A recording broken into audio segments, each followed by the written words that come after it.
You're right. I've just finished reading this, metro2033 by Dmitry Glukovsky. I've probably pronounced that wrong, and considering this book is set in Russia, there's going to be a lot of stuff I pronounced wrong, so don't get upset about it, but I'm just going to recommend this book to you, really.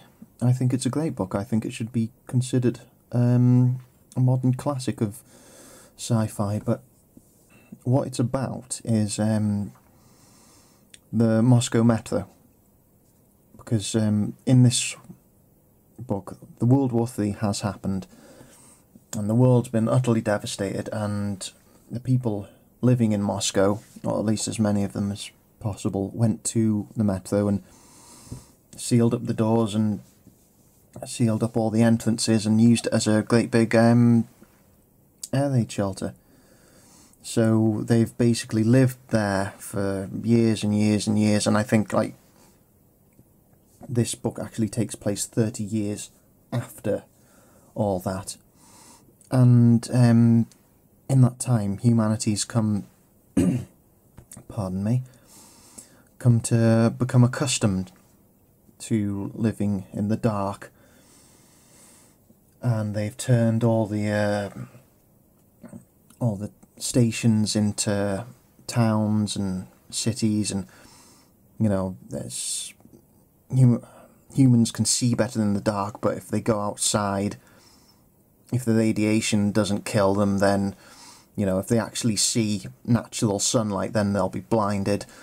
So, you know, a lot has changed, and living in the metro is very tough. You know, there's not a lot of supplies or resources, and actually in the book it does address that, like certain stations send out what the book refers to as stalkers. They're basically just scavengers. It sends them out into the world with radiation suits and guns, and that's generally how the world works. But the story takes place in the north, and right up here by VDNK, and Artyom lives there. He's a young man, and he has been given a mission by the Hunter.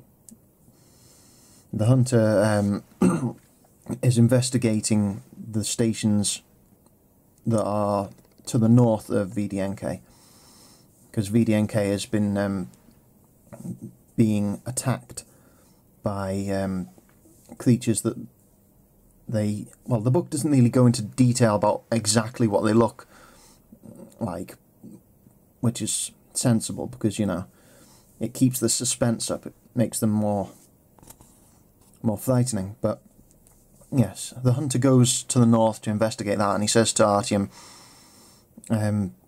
if I don't come back, go to Police, I think that's how it's pronounced, and it's right there. That's the biggest station, it's the city station.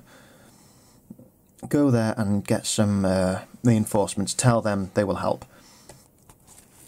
And of course, that's just a brief summary of what's said in the conversation. The conversation they have is actually really interesting. It sets up Artyom's motivation, it tells you a lot about Artyom. And yes, this is just the story of Artyom's travelling from their VDNK to Police to try and get help for VDNK, to try and save it. And like I say, it's really, really good. I mean, it's well fleshed out. The tone of the world is very, very bleak, and in some places a little bit depressing, but on the whole it feels like a big adventure. Pardon me again. It could do with a bit more proofreading in places. You know, I have noticed the odd mistake, but that's not anything too important. The characters are really good. You meet a lot of them. Granted, you meet Artyom and you follow him throughout the whole of the book, I mean, and he generally comes across as a very likeable character. You know, he changes, he has an arc, and he's very, very human. Very, you think, some of the situations he's in, you think, yeah, that's pretty much what I'd do.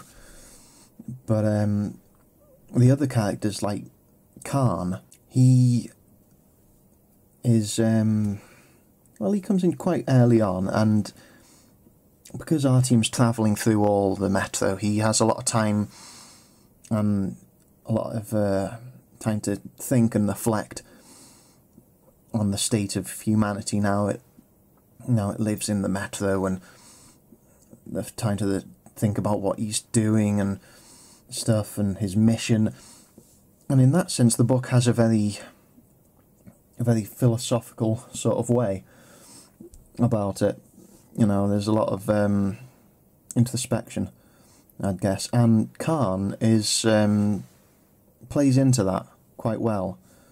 You know, Artyom throughout most of this book is very sort of wide-eyed and naive about the whole metro, and Khan, you know, takes him under his wing, and a lot of characters do that. But some of the characters are good in other respects, where, like, I think it's Melnick. He's, I think that's how you pronounce it. He's a stalker. You meet him towards the end, and again, another one of these characters who Artyom spends a lot of time with. I ended up liking him. I thought, yeah, he was a good guy, until it got a couple of, like, 3 or 4 chapters before the end, and I'm not going to give anything away, but like, he did something, and then my opinion of Melnick completely changed. It's like, whoa, this guy isn't, there's a darker side to this guy, you know, and that's one of the good points about this book. All the characters through it are very multifaceted, and they're all very human, really. In closing, it's definitely worth your time and your effort. I won't give anything away about the ending, but it is fitting. It's bleak, and I cannot think of this book ending any other way. It's not a cop-out. It's quite, well, slightly depressing, but it's very, very good. Anyway, read and enjoy.